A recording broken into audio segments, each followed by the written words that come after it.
if you've ever seen a car crash, like in real time, like you saw it happening, but you didn't want to watch, but you couldn't look away. That's what yesterday felt like politically.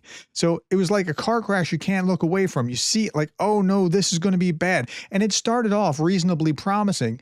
Trump was mediating a peace deal between Azerbaijan and Armenia. And here we are. Trump announced a peace deal between Azerbaijan and Armenia. The section of the Zanskar corridor that runs through Armenian territory will be handed over to an American company for 99 years. This will connect the exclave of Azerbaijan with the rest of the country of Azerbaijan. The Zanskar corridor will be renamed the Trump route. The White House will lift restrictions on defense cooperation between Azerbaijan and the U.S., and Armenia and Azerbaijan will pledge to permanently cease hostilities and open trade to each other. So what a promising start to the day. And after all, we were waiting for the sanctions to finally drop, and I'll get to that in a second. Okay, congratulations, says Anton Gurushenko, to the great geostrategist Putin. This is an outstanding event, and I wish peace and prosperity to the people of Azerbaijan and Armenia. It must be noted that peace was reached without Russia, and that means that the post-Soviet space is no longer Putin's field of influence. That's the really interesting thing here, is that this was conducted in the United States, not, I mean, the last time things flared up between these two countries, Putin was the mediator, and now they're looking to Trump. And this is like Trump's, how many things has he mediated so far? He can't seem to get Ukraine and Russia going, but the last one was Thailand and Cambodia, and then before that, Pakistan and India, and he's doing this all over the place. But Ukraine and Russia is a little bit more thorny. Afterwards, they're all buddy-buddy. Trump brings them down to the shop. They were all buddy-buddy. Trump took Aliyev to his store and personally picked out a couple of souvenirs for the president of Azerbaijan and his wife, showing off a cap with 2028 on it. The president said, "Everybody wants me to run again, including us," said Aliyev. Yeah, well, I mean, okay. So without the commentary, this Trump 2028 hat, I don't think Trump is serious, but I understand other people disagree. But, you know, I get things wrong too. So maybe you're right that he is serious and that he wants to change the Constitution. Don't know. But the Armenians and Azerbaijanis seem to be happier dealing with Trump than with Putin. Will Armenia and Azerbaijan have a peace after the U.S. brokered deal? Well, the people in your event are being interviewed. Probably the fact that there's U.S. involvement. Yeah, it's different than when Putin was doing it. Okay, now here's the main event that was supposed to happen and kind of really didn't happen, at least not at the time that I'm recording this video. The ceasefire deadline passes. No additional Russian sanctions are announced by Trump. Now it's early afternoon in Eastern Standard Time when I'm recording this video. Haven't seen any sanctions. These sanctions were supposed to be 100% sanctions on India for taking in Russian oil, and that should also apply, I think, to Brazil and China and elsewhere. And China has a couple days, extra days. But so one of the reasons that I thought that it was actually going to happen was because Trump is all about these tariffs. Like, he really likes this. Listen to Scott Bessent, the Secretary of the Treasury, talking about how Alexander Hamilton liked them, and so on and so forth. Listen to this. Alexander Hamilton, who was the original tariff man, used tariffs for two reasons. One, to fund the government. Two, to protect U.S. industry. And now President Trump is using tariffs as an instrument of foreign policy, and he is putting secondary tariffs on India for buying Russian oil. Okay, that was Bessent just like yesterday. So I thought it was going to happen. A lot of you didn't think it was going to happen, but we said, look for like the actions. When it actually happens, believe it. Well, it hasn't happened. Okay, so just a little comment. I think tariffs are stupid, but I thought he would go with it because he really likes these tariffs. Reagan was elected almost 50 years ago. His economic ideas are hopelessly outdated. It's time for fresh and original 18th century mercantilist ideas. That's what tariffs do, right? Okay, so it didn't take. Now, that was overtaken by a bigger story. Witkoff goes to see Putin. When Witkoff goes to see Putin, then something shifts. Okay. And reportedly, while he was there, Putin gave Witkoff the Lenin of Order for a CIA employee whose son was a mercenary in Russia's war and was killed in action. A fun fact, Lenin Order was the USSR's highest order and has never been awarded after 1991 due to the lack of USSR. So is Putin mocking Witkoff or what? But Witkoff came back and he was actually like relaying something about what happened that may not have happened. So he came back and said, okay, Putin wants to strike a deal and he's talking about exchanging territory. And if Ukraine gives up the Donbass, then there'll be an orderly removal from Zaporizhia and Kherson. And it sounds like he bungled it, making it sound like the Russians were going to withdraw from there, where that's, I don't think, what Putin was trying to communicate. Now, Zelensky, for his part, was resolute in his refusal to exchange territories, and that could anger Trump. That could become another you don't have the cards kind of moment. But Zelensky's not willing to budge on that. Zelensky responded to Trump, Ukrainians will not give their land to the occupier. The answer to the Ukrainian territorial issue is already in the Constitution of Ukraine. No one will and cannot deviate from this. Like he was being very clear about that. So he refuses to give up that territory. Yeah, I mean, nothing's going to change there on Zelensky's part until they absolutely have to. It's not going to be voluntary. Now, Ukrainians have no interest in handing Russia heavily fortified Ukrainian territories that Moscow has almost no chance of ever controlling, territories that would only then be used as springboards for a larger Russian invasion. And this in exchange for the promise of a ceasefire. I mean, if you go back and look at Putin's broken promises with these kind of things, I understand why they wouldn't think so. No one who understands Russia would ever entertain such proposals. It's the recipe for decades of war, not limited to Ukraine. Now, let's talk about this. So first, I calculated this morning that it would take at least 3 years for the Russians at the current rate from the last month and the previous month worth of like taking 525 square kilometers per month. If you just extrapolate that, it would take you at least 3 years for Russia to be able to conquer the territory that they want Ukraine to just hand over as a concession. And that's a concession to give to Russia just to come to peace talks, not even to win not even for a lasting peace. It's just terrible. I mean, wow. Okay, now Putin is likely deliberately offering, according to the Institute for the Study of War, deliberately offering an unacceptable offer to Ukraine in order to delay sanctions as well as meaningful ceasefire talks and to blame Ukraine for the failure of the talks. So they're just going to be obstinate. Now, I think Putin might be overshooting his hand. In the first iteration of this, when I heard that it was, well, we'll keep Donetsk and Luhansk, and you'll keep Kherson and Zaporizhia, I thought, okay, that's dangerous. But if he's just holding on to his maximalist objectives, I think that might overplay his hand and irritate Trump some more. But at this point, Trump seems excited about the prospect.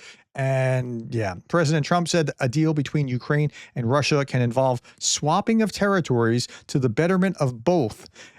Let's listen to this for just a moment. Well, you're looking at territory that's been fought over for 3.5 years with, a lot of Russians have died, a lot of Ukrainians have died. So we're looking at that, but we're actually looking to get some back and some swapping. It's complicated. It's actually nothing easy. It's very complicated, but we're going to get some back. We're going to get some switched. There'll be some swapping of territories to the betterment of both. Okay. I'm not sure that he understands exactly what the facts are, but okay. The future of Ukraine cannot be decided without Ukrainians who have been fighting for their freedom and security for over 3 years. So this is Macron said that. So what's the reaction of the world? That's what we want to understand. That's a non-starter, says Macron. And an emergency meeting of representatives from the U.S., Ukraine, and Europe will take place in the U.K. today. On the agenda, the upcoming talks between Trump and Putin. The meeting will be chaired by U.K. Foreign Secretary David Lammy, as well as U.S. Vice President J.D. Vance. Not sure that this is going to be helpful here with Vance in the meeting. Meanwhile, Zelensky has been actively speaking with European leaders since this morning. He has already talked with the prime ministers of the UK, Estonia, Denmark, as well as the president of France. Yeah, but Europe's behind Ukraine on this, I think, pretty firmly.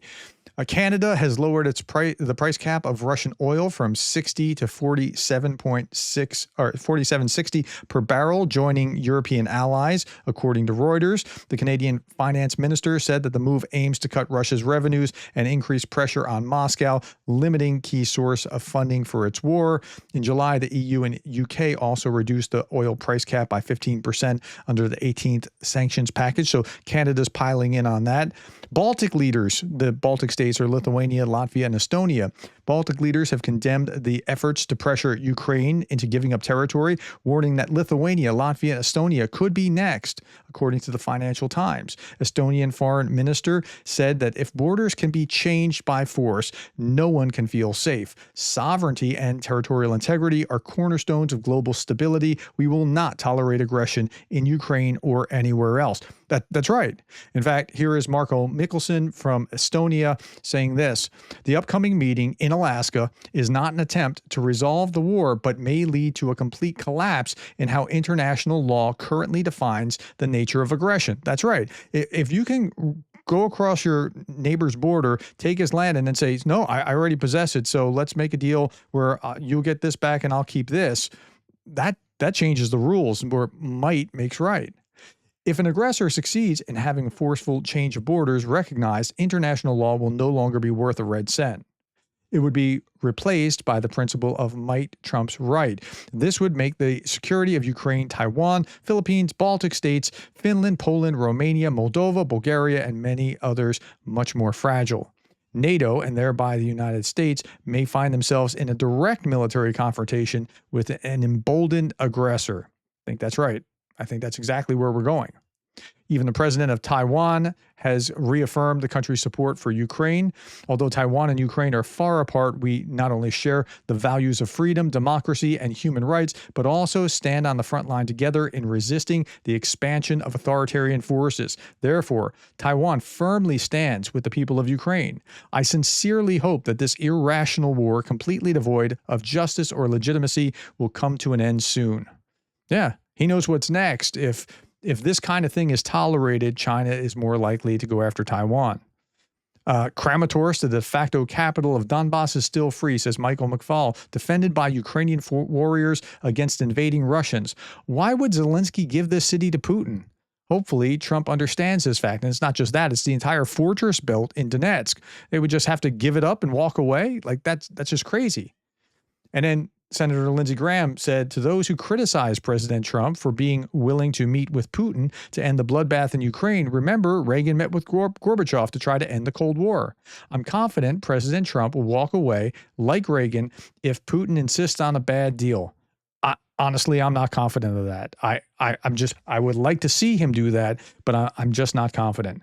Good luck, Mr. President, in your efforts to end this brutal war. The world should be pulling for you. I know I am, says Lindsey Graham. Che Baus, the propagandist from RT, says dictator Zelensky is melting down over the meeting. He is apparently completely rejecting concessions of any kind. Well, Putin's actually rejecting any concessions, but he's not saying anything about that.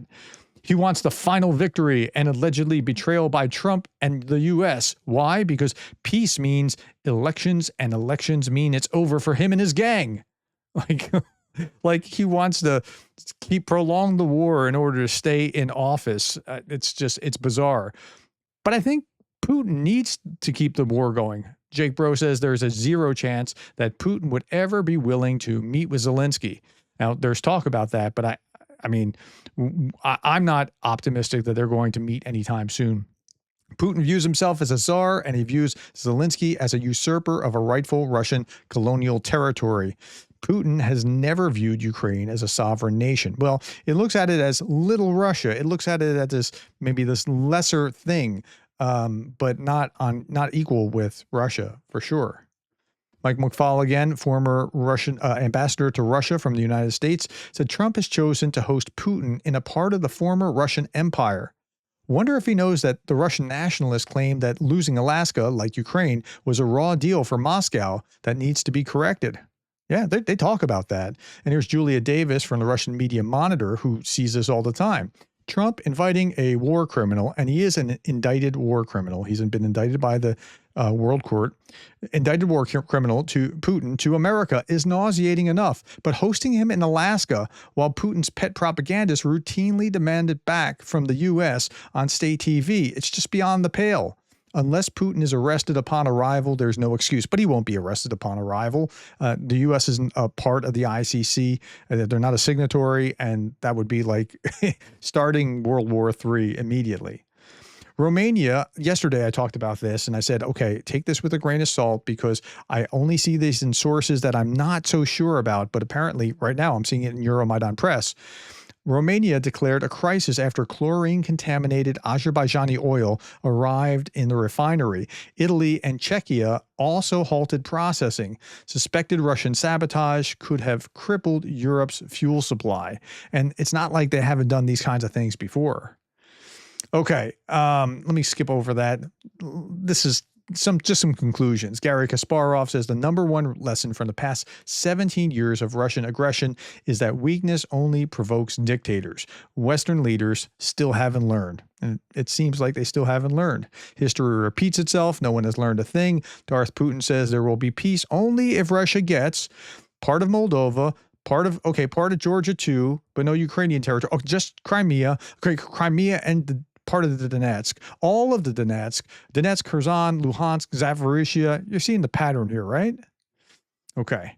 I want to leave you with this. This is President Clinton, 41 seconds. It's not very long, talking about at the very end, dedicating this great deal about Ukraine giving up its nukes and how we're going to have a peaceful future. Listen to this. And thanks to your vision and that of Ukrainian parliament, you are removing the threat of nuclear weapons and laying the groundwork for an era of peace with your neighbors. I salute the courage you have shown. І завдяки вашій проникливості і проникливості українського парламенту ви усуваєте загрозу ядерної зброї і кладете основу для ери миру із своїми сусідами. Я вітаю хоробрість, яку ви виявили. America will stand with you to support your independence, your territorial integrity, and your reforms. America will stand with you to support your independence and your territorial integrity. Yep, that's where we were back in 1994 and hasn't worked out so well. Okay, but this is why all this is important. This is a father visiting a son in Ukraine. It's just an image, if you're listening on radio, of a father at one of those places all across Ukraine where they have soldiers being memorialized on a poster and for having made the ultimate sacrifice. This is why this is important. All right, my friends, that's all that I have. Thank you for your time. Thank you for putting up with my bad echoey sound earlier in the day. It's now corrected. Thank you for the time, the likes, the shares, and the subscribes. And thank you for being the kind of person that cares about Ukraine.